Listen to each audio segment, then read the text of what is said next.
Irmãos, graça e paz de Jesus, amém. Olha para a pessoa que está do seu lado e fala assim: você é um privilegiado porque você é filho de Deus, amém. Você é privilegiada porque você é filha amada de Deus. E certamente, irmãos, é o Espírito Santo que nos move até aqui. É o Espírito Santo que move o nosso coração até a presença de Deus. Infelizmente, muitos estão adormecidos. Infelizmente, muitos irmãos estão cativos de Satanás. E têm deixado de desfrutar da presença de Deus, da comunhão da igreja, que é muito importante, muito preciosa, importante para o nosso crescimento, para o nosso desenvolvimento. Eu tenho costume dizer que ninguém cresce sozinho, ninguém foi chamado para estar sozinho. Pelo contrário, a fé cristã é uma fé trinitária, irmãos. E a Trindade prova que a fé cristã é uma fé de relacionamentos, uma fé de comunidade, uma fé comunitária. Mas infelizmente, irmãos, muitos, infelizmente, têm perdido. Estão abrindo mão desse tempo de estarmos juntos. E eu não quero abrir mão desse tempo, pelo contrário. Eu quero desfrutar, eu quero aproveitar o máximo desse tempo que se chama hoje. Haverá um tempo, irmãos, que nós desejaremos buscar o Senhor e não será possível. Nós desejaremos, os homens desejarão ouvir a palavra de Deus e ela não será proclamada. Então esse tempo que se chama hoje é um Cronos, é o Kairos de Deus para cada um de nós. Abra sua Bíblia comigo. Eu quero trabalhar esse tema em duas partes. Evangelho de Mateus, capítulo 5,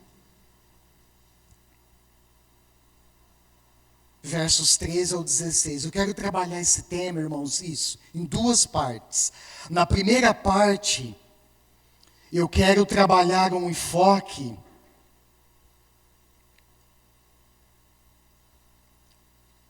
na igreja como agente de transformação no mundo. Grave isso, a igreja é agente de transformação no mundo. E a segunda parte, que eu trabalharei, se Deus me permitir, na próxima semana, no próximo domingo, eu vou trabalhar um enfoque sobre a igreja dinâmica e atraente. E aí eu vou trazer um pouco do retrato da igreja em Atos no primeiro século. E algumas ênfases ministeriais, algumas ênfases dinâmicas que a igreja vivenciava e que certamente é importante para nós hoje. Mateus 5, 13 ao 16. Todas as vezes, irmãos, que eu me deparo, você conhece muito esse texto. Você que lê a Bíblia inteira todos os anos passa pelos evangelhos e certamente passa por esse texto. E eu, todas as vezes que me encontro com esse texto, irmãos, eu reconheço que eu não consigo ainda dimensionar a profundidade desse texto, das palavras do Senhor Jesus, que nesse momento é dirigida aos seus discípulos. Todas as vezes que eu me encontro com esse texto, eu fico pensando, meu Deus, esse texto é muito, muito mais profundo do que eu possa meditar. Ele é muito, muito mais profundo do que a minha mente humana pode entender e compreender desse texto. E eu reconheço, irmãos, como parte da família de Deus, da igreja de Cristo, do corpo de Cristo, eu reconheço que os meus olhos precisam ser abertos à luz dessa realidade. Os nossos olhos precisam ser abertos à luz dessa realidade. Mateus 5, 13 ao 16, na NVI, está registrado assim: vocês são o sal da terra. Mas se o sal perder o seu sabor, como restaurá-lo? Não servirá para nada, exceto para ser jogado fora e pisado pelos homens. Vocês são a luz do mundo. Não se pode esconder uma cidade construída sobre um monte. E também ninguém acende uma candeia e coloca debaixo de uma vasilha. Ao contrário, coloca num lugar apropriado e assim ilumina todos os que estão na casa. Assim brilha a luz de vocês diante dos homens, para que vejam as suas boas obras e glorifiquem o Pai de vocês que está nos céus. Amém. São palavras do próprio Senhor Jesus, registradas pelo evangelista Mateus, e conhecido por nós como o Sermão do Monte. Irmãos, existe um slogan escrito no final do século XVII. Pode dar mais um enter aqui, por favor. Existe um slogan escrito no final do século XVII, cujo objetivo é lembrar a igreja que por causa do pecado e dos seus efeitos, tendemos à corrupção. É impressionante como a igreja contemporânea ela vive de jargões. Você já percebeu isso? Principalmente na roda dos crentes. Como a igreja gosta de jargões, irmãos. E às vezes nós usamos jargões de maneira errada. Às vezes nós usamos confissões antigas, históricas da igreja de maneira errada.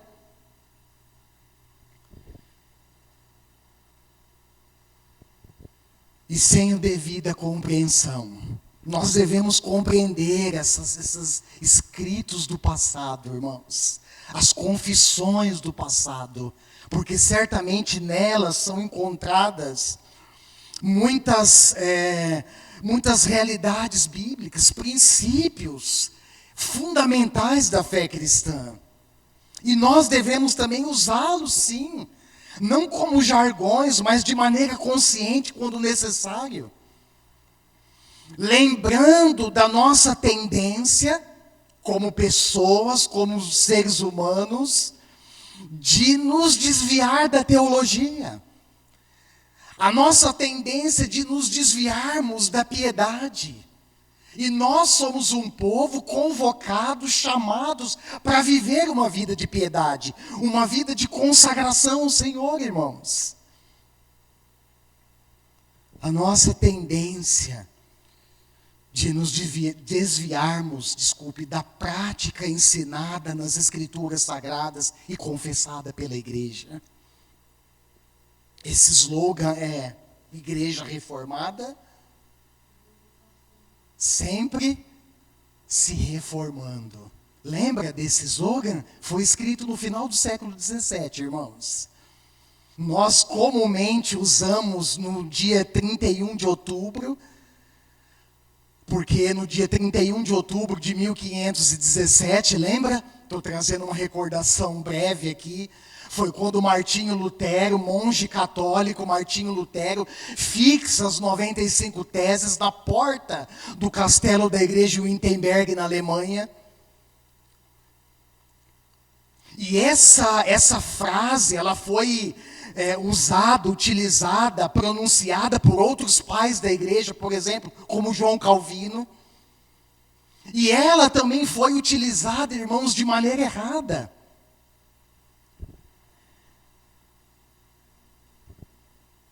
Foi utilizada como uma espécie de liberdade, de libertinagem por parte da igreja em relação à igreja reformada.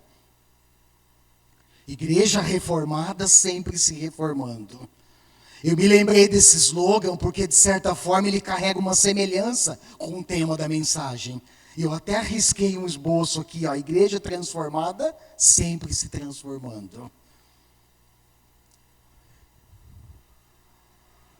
E certamente, irmãos, isso também nos lembra que a igreja, grave isso, é um corpo orgânico vivo. Olha para a pessoa que está do seu lado, encoraja ele com essa realidade, encoraja ela. Diz assim, olha, a igreja é um corpo orgânico vivo. A igreja é um corpo vivo, irmãos.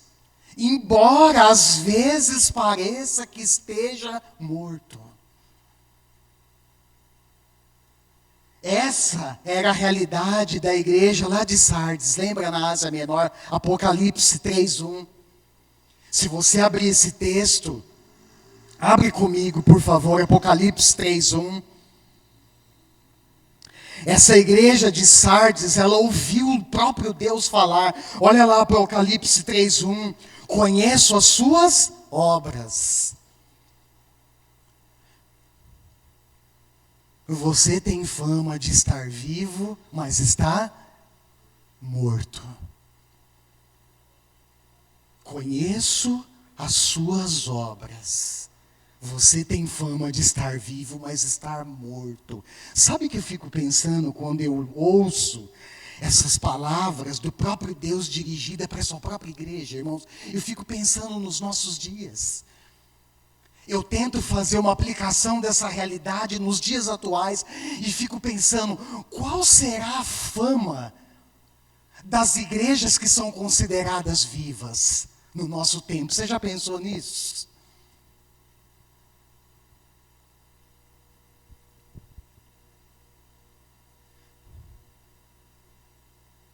Quais os critérios que nós utilizamos ou podemos utilizar para descrever uma igreja viva ou morta?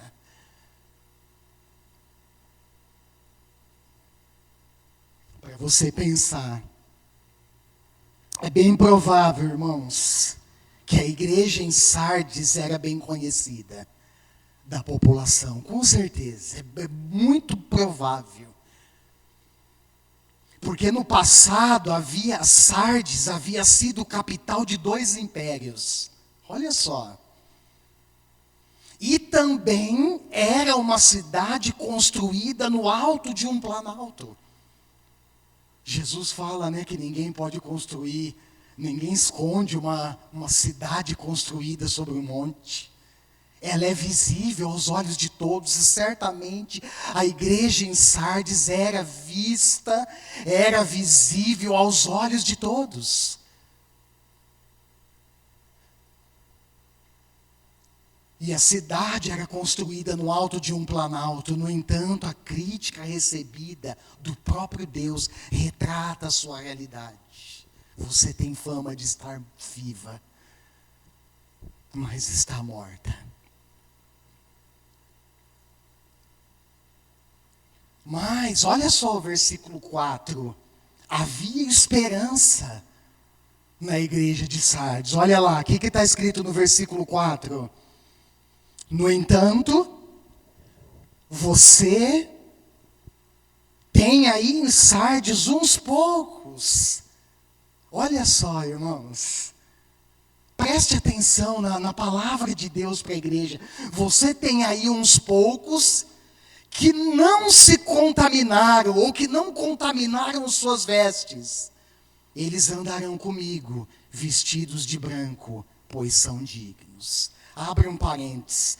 Esse elogio, esse aspecto da igreja era muito importante, irmãos. Porque em Sardes, as pessoas se contaminavam porque elas prestavam culto ao imperador. E naquela época o imperador era Domiciano. E se você for estudar um pouquinho da história dos imperadores, você vai perceber, você vai descobrir, você vai aprender que dentre todos os imperadores, ou a maioria deles, esse Domiciano, ele reivindicava com veemência a sua divindade.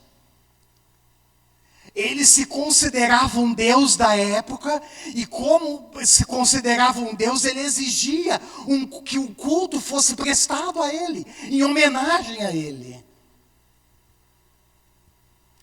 E a outra menção que mostra, que reforça a importância desse apontamento de Deus sobre a igreja, que havia uns poucos ali que não contaminaram as suas vestes, é que em Sardes havia um culto dedicado a tal de uma deusa Cibele.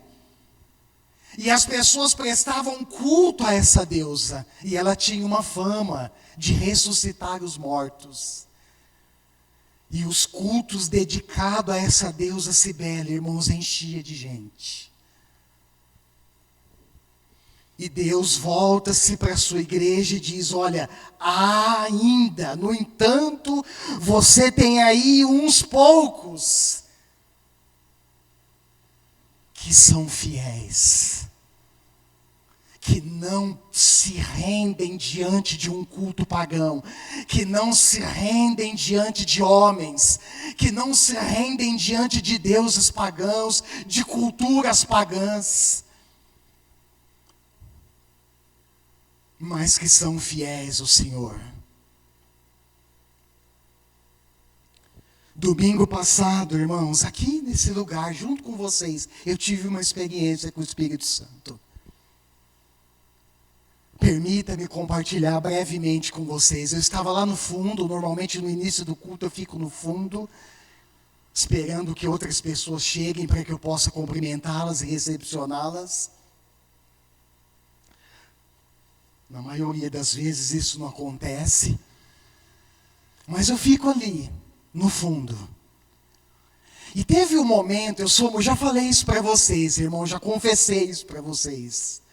É uma fraqueza minha e o diabo sabe, constantemente ele tenta me pegar nessa fraqueza. É a tentação do número. É a tentação do crescimento numérico expandido. E eu estava ali, enquanto nós louvávamos, eu olhei e comecei a contar o número de pessoas que tinham aqui no templo.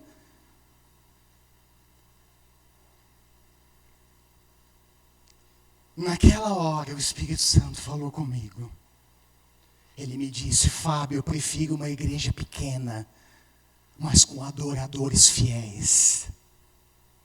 Eu prefiro uma igreja com poucas pessoas, mas com um coração inteiramente conectado em mim, do que uma igreja cheia de pessoas e vazias de mim. E eu concordei com o Espírito Santo, irmãos, lógico. Manda quem pode, obedece quem tem juízo. Eu concordei e disse: é isso mesmo, Espírito Santo. É isso mesmo. E na cultura brasileira, irmãos, nós fazemos um julgamento de valor. Aliás, nós fazemos julgamento de valores de tantas coisas. E um dos julgamentos de valor que nós fazemos é sobre a igreja. Ou seja, nós preferimos uma igreja grande do que uma igreja pequena. Porém, para mim, a pergunta-chave é: qual é a igreja mais fiel? Em qual igreja os membros estão vivendo com autenticidade o Evangelho de Cristo?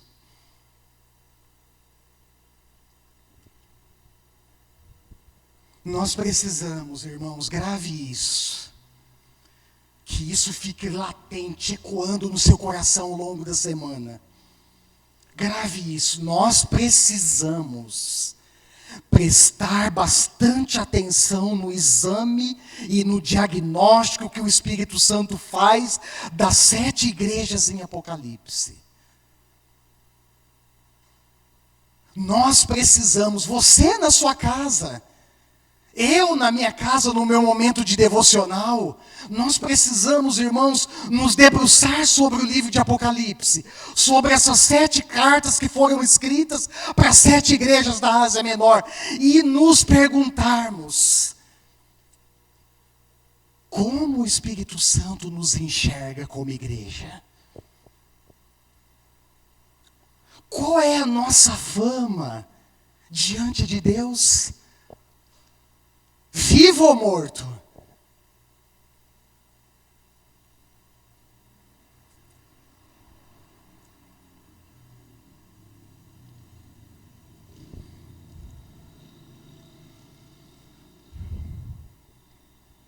Mais um enter, Gui, por favor. Isso, eu sei que está por causa da iluminação, talvez não dê para ver direito, mas a figura ali é um camaleão. Eu vou falar dele daqui a pouquinho. Que no meio do povo de Deus tem crente camaleão. Assim como tem crente Raimundo, tem crente camaleão. Mas antes de falar disso, eu quero abordar esse aspecto da igreja como agente de transformação. Irmãos, esse aspecto, eu estou me baseando, me fundamentando, presta atenção, no ensino extraordinário e incomparável do Senhor Jesus, registrado no Sermão do Monte, esses versículos que nós lemos. Porque essas palavras de Jesus, se você prestar bem atenção, ela está dirigida aos seus discípulos. Mas não é qualquer palavra. Entende? Não são meras palavras que Jesus lançou ao vento, porque naquele momento ele não tinha uma estratégia de ensino para os seus discípulos. Não é isso, irmãos. O que Jesus está dizendo, o que ele está proferindo nas suas palavras, o que ele está conferindo aos seus discípulos, que sou eu, você, somos nós, é um caráter especial. É um caráter singular, é um caráter peculiar, que só os seguidores de Cristo têm. E preste atenção, esse caráter, ele mantém uma relação direta com a ação da igreja, com o propósito da igreja no mundo.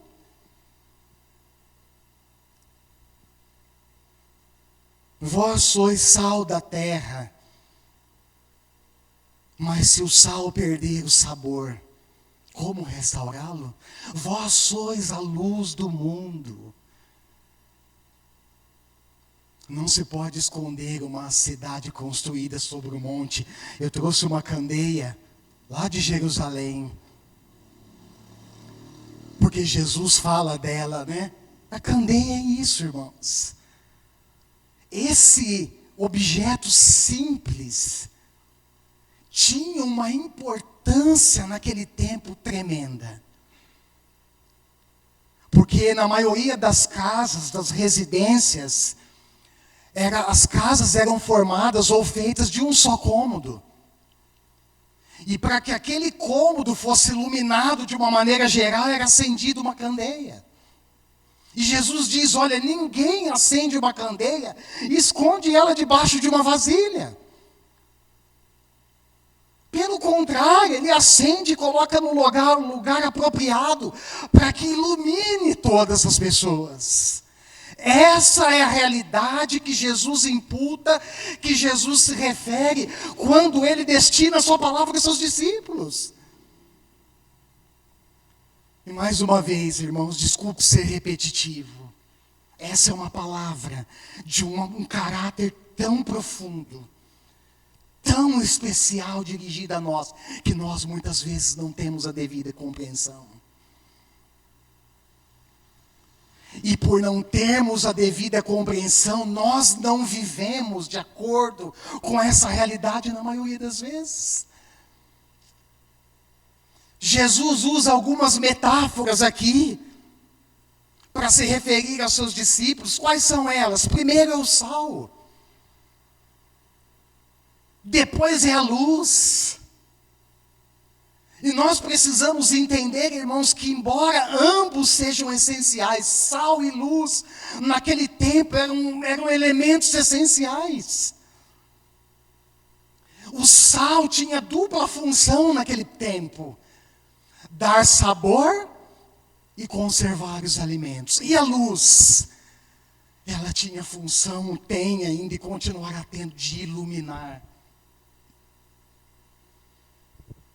Iluminar o ambiente. No lugar apropriado, ilumina todos os que estão na casa. Mas nós precisamos entender, irmãos, que ambos, embora sejam essenciais, só produzem o efeito necessário no ambiente que nos cerca, se forem distintos desse mesmo ambiente. Ao mesmo tempo que nós estamos no mundo, nós somos diferentes do mundo. Mas o que eu tenho visto ultimamente, irmãos, é uma igreja que, ao invés de se parecer com Cristo, deseja se parecer com o mundo.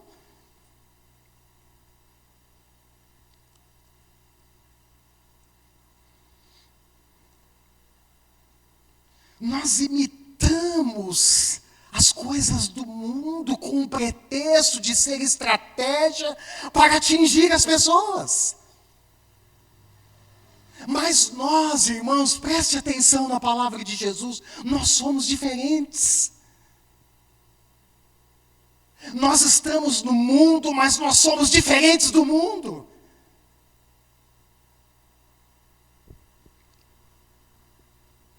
Nós nos envolvemos com Ele, mas nós não nos contaminamos com Ele. Nós estamos no mundo, mas o nosso coração não é atraído pelas coisas do mundo. O nosso coração é atraído pelas coisas de Deus. E é impressionante, quando nós olhamos para os evangelhos, em vários episódios nós vemos o Senhor Jesus corrigindo a perspectiva dos discípulos. Porque a perspectiva deles, a visão deles estava relacionada com o mundo. E a nossa perspectiva, irmãos, ela deve estar relacionada com o reino de Deus.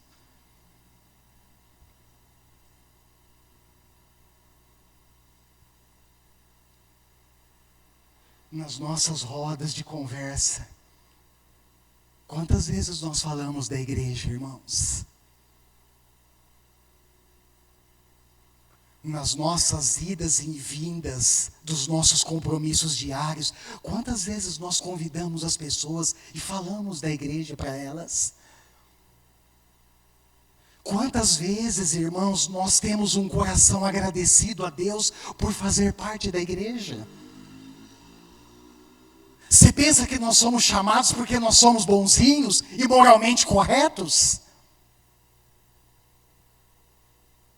Você pensa que você foi chamado e chamada porque você não fazia nada de errado e de pervertido nesse mundo? Não, irmãos, nós somos chamados pela graça de Deus. E é a graça de Deus que nos torna peculiares nesse mundo. Mas eu fico pensando, irmãos, o quanto da nossa mente, eu falo isso lá em casa, cuidado. O quanto da nossa mente está impregnada com as coisas do reino de Deus, irmãos. O quanto da nossa mente está ocupada com as coisas da igreja, ou nós deixamos a igreja para o último plano. O quanto o reino de Deus é importante para você. O quanto o reino de Deus e os seus aspectos é importante para nós. O quanto isso faz sentido para você, meu irmão. O quanto isso faz sentido para mim.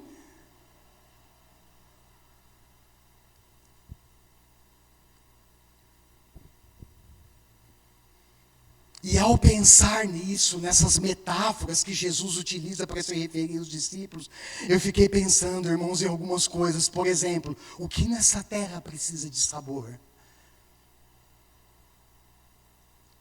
O que no meio onde você vive e convive diariamente precisa de sabor?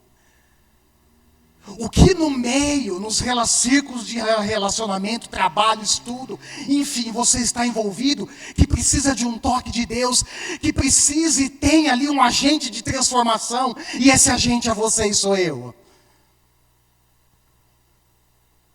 Quais são os ambientes que precisam ser iluminados?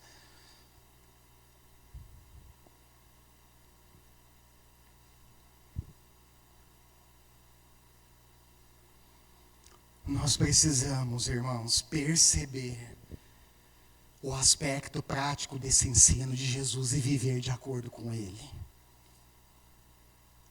Eu confesso aos irmãos, eu tenho me esforçado para viver o máximo dentro dessa realidade. Tenho falhado sim, irmãos. Mas eu tenho me esforçado, eu tenho buscado a Deus diariamente para viver dentro dessa realidade. Trazer e manter sempre vivo na minha memória e no meu coração que eu sou o sal, esse sal que Jesus fala. Eu sou a luz, essa luz que Jesus fala. Nós precisamos perceber, irmãos, que o verdadeiro sabor que o mundo precisa pode ser oferecido pela igreja. Esses dias, conversando com uma pessoa, um irmão, um amigo muito querido, vivi uma experiência com ele essa semana, e aí eu falei para ele, olha, eu estou convidando todo mundo para vir para a igreja, irmãos.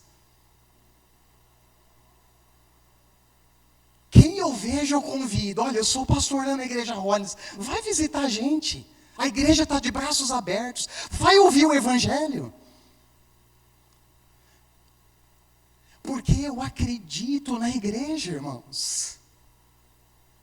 Eu acredito na igreja, eu creio na igreja. Eu creio na comunhão dos santos, é por isso que eu estou aqui domingo após domingo. É porque eu estou aqui quarta-feira após quarta-feira.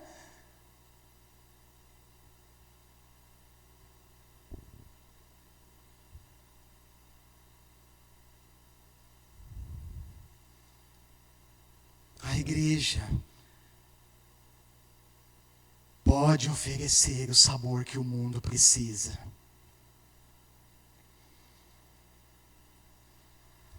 Mas é uma igreja distinta, irmãos. Não é uma igreja igual ao mundo. Entende? Não é qualquer igreja. É uma igreja diferente.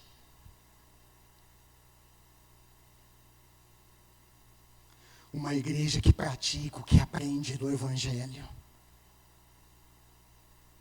Uma igreja que se diferencia de um ambiente escuro por causa da sua luz.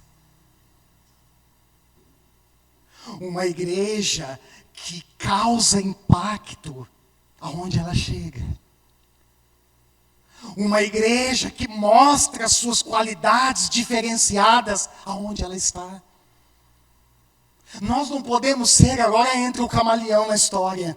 Nós não podemos ser crentes camaleão, irmãos. Você conhece o crente camaleão? É isso aí, ó. O que o camaleão faz na natureza? Ele se camufla no ambiente, de acordo com o ambiente, ele se camufla, ele muda de cor. Não podemos ser como camaleões que mudam de cor de acordo com o ambiente. Nós influenciamos o ambiente e não o contrário. É triste, irmãos, eu já presenciei isso, é triste. Você presenciar uma roda de conversa onde as pessoas são descrentes e você observa ali um ou dois discípulos de Jesus. E começa o desenrolar da conversa, a hora que você percebe os crentes estão entrando no embalo dos outros. Ao invés de influenciar com a sua conversa, com o seu jeito diferente de ser, com o seu vocabulário diferente, eles são influenciados pelos outros.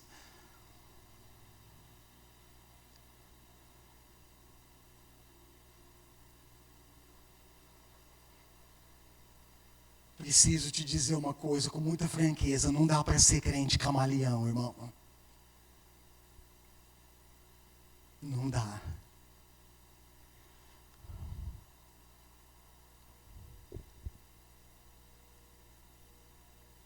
Como discípulos de Jesus, irmãos, nós não podemos perder a essência. Sabe, a essência que você carrega, que você recebeu de Deus, está aqui, fundamentada com clareza nas próprias palavras de Jesus. Vocês são. É interessante o início de Mateus 5. Se você voltar lá e olhar, é interessante, porque Jesus está cercado por uma multidão, irmãos. Certamente, se você estudar os evangelhos, você vai perceber que Jesus deu atenção às multidões, sim. Ele deu atenção às necessidades múltiplas que as multidões traziam para ele. Gente doente, gente com fome, gente endemoniada, gente aprisionada. Mas nesse momento, irmãos, cercado por uma multidão, Jesus está preocupado, sabe com quem? Com os seus discípulos.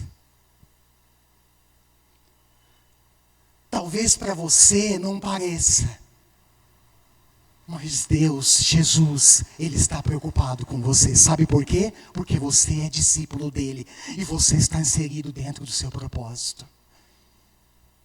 Pastor, por que é então que eu não vivencio os propósitos de Deus? Investiga a sua vida, irmão. Pastor, por que é então que às vezes eu vivo aquém dos propósitos de Deus? Avalie a sua vida. Será, irmãos, que nós temos respondido com fidelidade, com coragem, com piedade, com consagração, o chamado de Deus?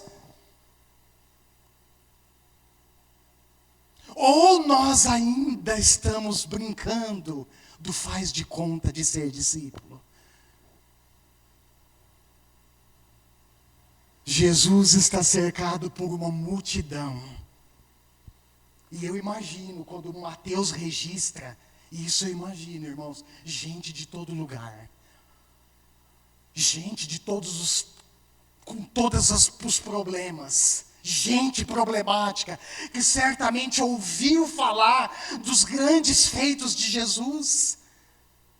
Que ele abria os olhos dos cegos, que ele curava o coxo, o aleijado, que ele levantava o morto. E as multidões se aglomeram. Mas para quem Jesus destina a palavra, para quem ele dirige a palavra? Para nós, hoje. Naquele tempo para eles, para nós hoje, para você, para mim, para nós.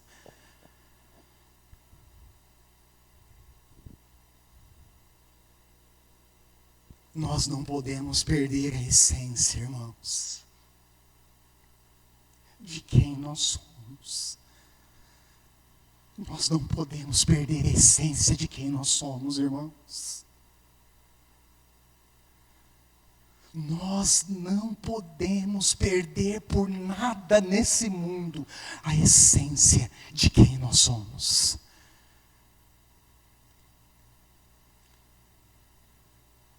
E a pergunta de Jesus, ela precisa ser respondida por você, por mim, por nós. Se o sal perder o sabor,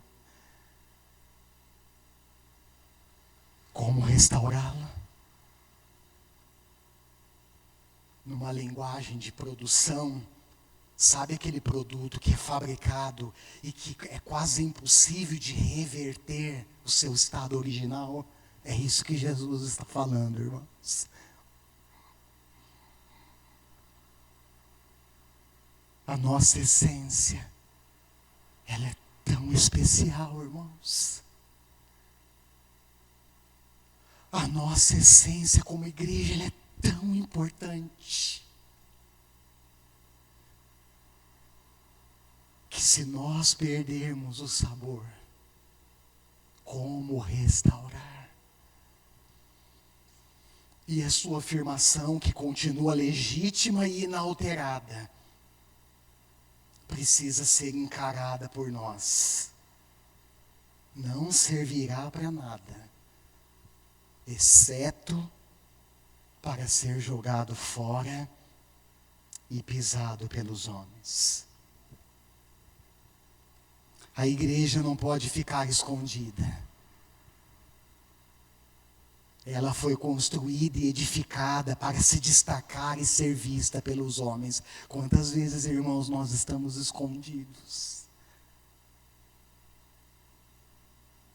no ambiente onde nós estamos? Eu esqueci do crente 007. Você sabe o 007, sabe, né? O que Jesus está dizendo aqui é o contrário. 007 não. Nós, a igreja, não pode ficar escondida. Ela precisa ser vista pelos homens.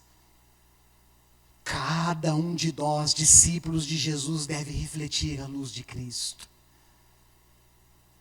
As boas obras, lá no versículo 16 de Mateus 5, está escrito que as boas obras da igreja, não as más obras, irmãos. Porque nós somos chamados para boas obras. As boas obras da igreja precisam ser vistas pelos homens,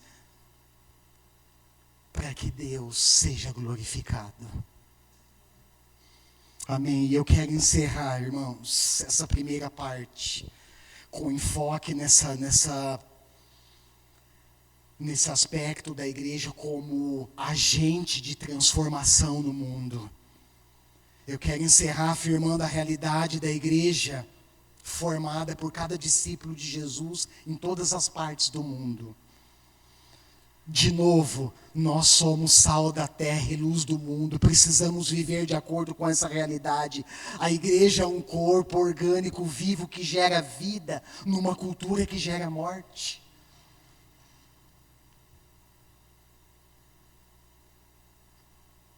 A igreja é um corpo orgânico vivo que gera união e dignidade numa cultura que gera segregação, irmãos.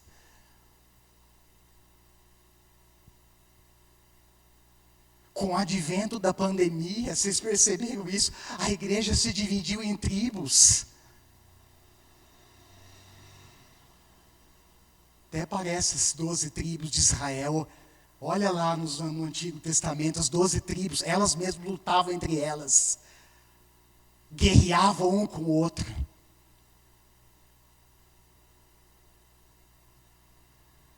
Mas nós não somos assim, irmãos. O Evangelho, ele rompe barreiras étnicas. Não tem igreja de brasileiro, de japonês, de italiano, de chinês. Tem igreja de Jesus Cristo em todas as partes do mundo. Não tem igreja de preto, de negros ou brancos. Tem igreja de discípulos de Jesus. Não tem igrejas, irmãos, de ricos ou pobres, ou de pessoas de um status social mais avantajado e outros não.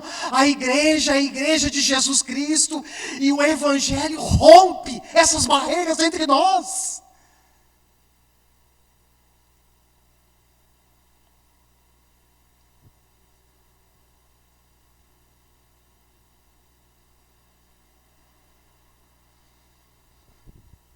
Nós precisamos, irmãos, urgentemente, lembrar quem nós somos e o propósito pelo qual nós existimos.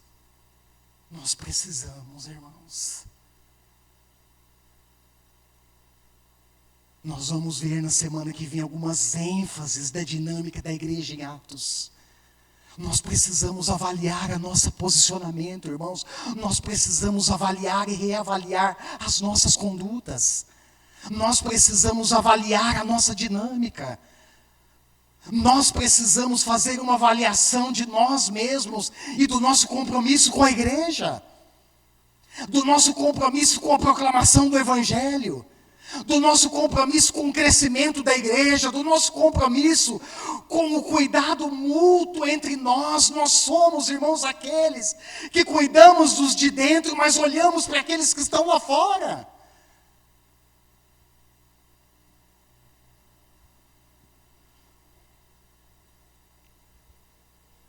Ou nós trabalhamos contra a igreja?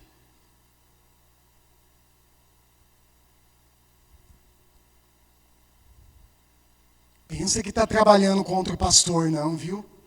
Engano das pessoas que pensam assim. Está trabalhando, contra o próprio Deus. Cuidado, cuidado. A maioria dos nossos erros, irmãos, que nós cometemos, se dá por 2 motivos reais. Primeiro, nós esquecemos com facilidade quem nós somos.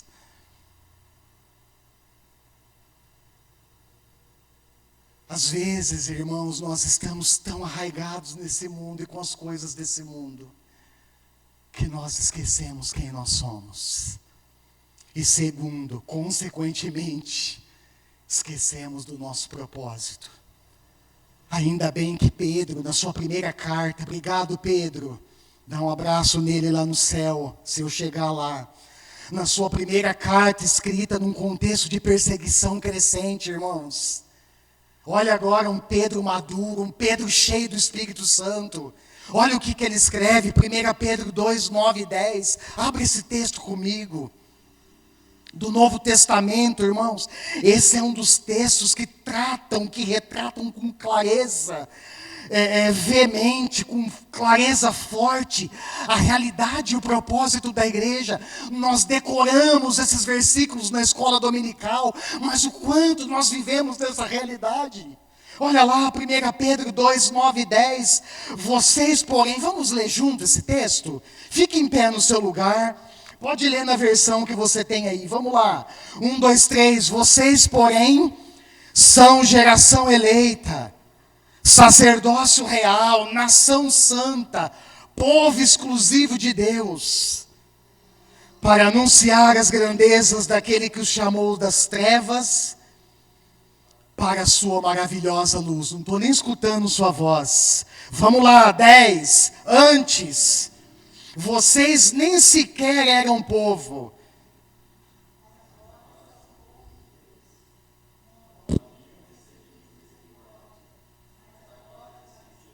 Amém. Quem nós somos? Que mais? Que mais? Que mais? Isso. E o nosso propósito?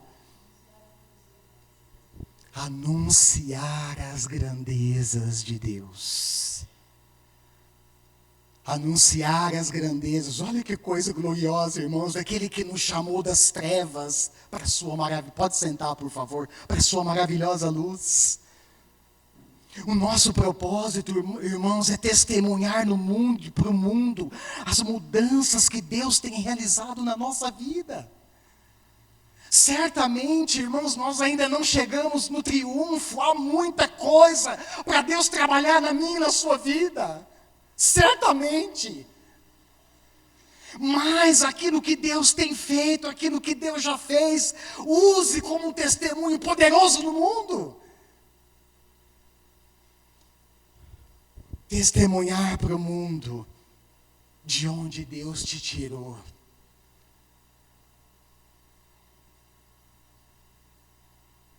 De onde Deus tirou você? Você já falou isso para alguém essa semana? Compartilhou isso com alguém do seu trabalho essa semana? Com alguém da sua família? Do seu cônjuge? Você falou para ele? Antes, olha que coisa, versículo 10. Antes vocês nem sequer eram povo. Mas agora são povo de Deus. A igreja, irmãos, eu quero encerrar com isso. Pode dar mais um enter se tiver aí algum slide aqui. Isso. Eu quero concluir, irmãos, dizendo, afirmando de novo, que a igreja possui um caráter distinto. Pedro deixa isso claro: olha, vocês são nação santa.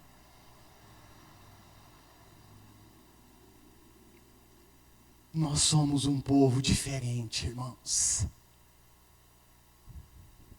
Somos chamados para refletir esse caráter de Cristo no mundo. E eu tenho falado isso sem receios e rodeios. Não adianta levantar a bandeira de santidade, irmãos, se nós não vivemos santidade. Não adianta nos intitularmos crentes, cristãos. Aliás, só por curiosidade, se você ler todo o Novo Testamento, todo, de Mateus a Apocalipse, sabe quantas vezes os cristãos são chamados de cristãos? 3 vezes.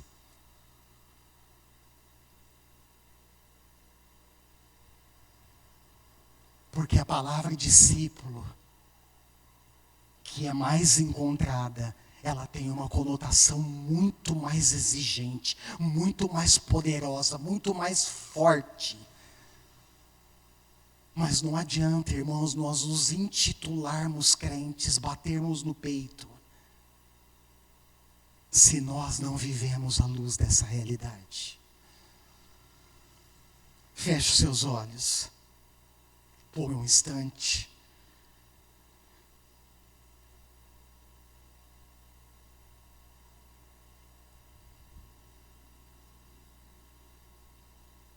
Se você esqueceu quem você é hora de se voltar para Deus, meu irmão.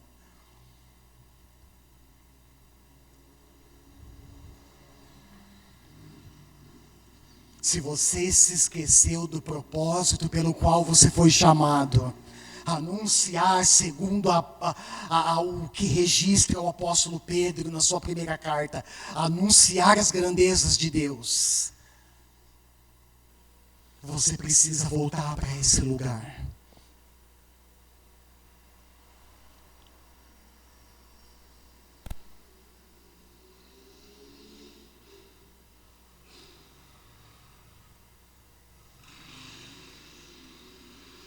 A minha oração, irmãos, a minha dedicação no trabalho pastoral nessa igreja, Deus sabe disso. É para que Ele olhe para nós. E ao fazermos essa pergunta, Espírito Santo, como o Senhor nos enxerga?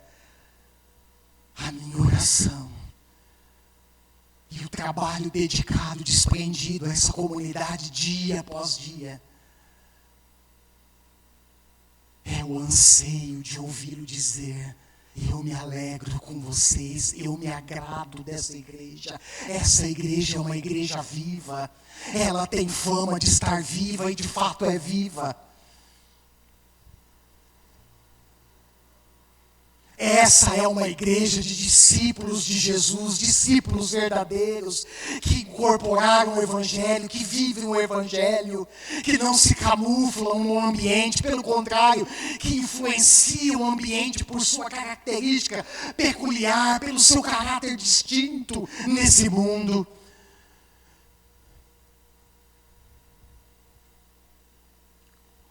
Obrigado, Senhor, por sua presença aqui. Obrigado por sua bendita palavra, eterna, imutável, que foi proclamada aqui nessa noite. Nós ouvimos a sua voz, Senhor. E todas as vezes que nós temos um encontro real contigo, com a tua palavra, nós somos responsáveis por aquilo que nós ouvimos do Senhor.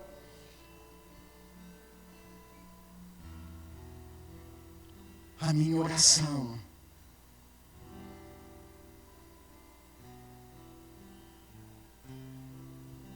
o meu clamor, a minha súplica nessa hora, Senhor, é para que de fato e de verdade vivamos à luz dessa profunda realidade que o Senhor dirige aos seus discípulos. hoje. Vocês são o sal da terra.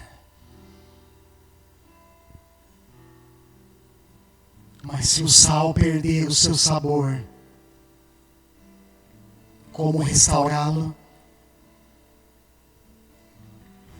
Não servirá para nada, exceto para ser jogado fora e pisado pelos homens. Vocês são a luz do mundo. Não se pode esconder uma cidade construída sobre um monte. Também ninguém acende uma candeia e coloca debaixo de uma vasilha. Ao contrário, coloca num lugar apropriado e assim ilumina a todos os que estão na casa. Assim brilha a luz de vocês diante dos homens, para que vejam suas boas obras e glorifiquem o Pai de vocês que está nos céus. Eu oro, Senhor,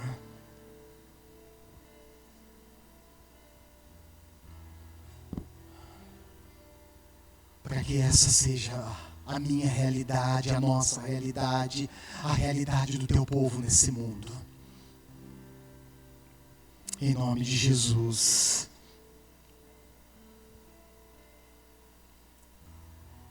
Amém. Amém. Irmãos, antes de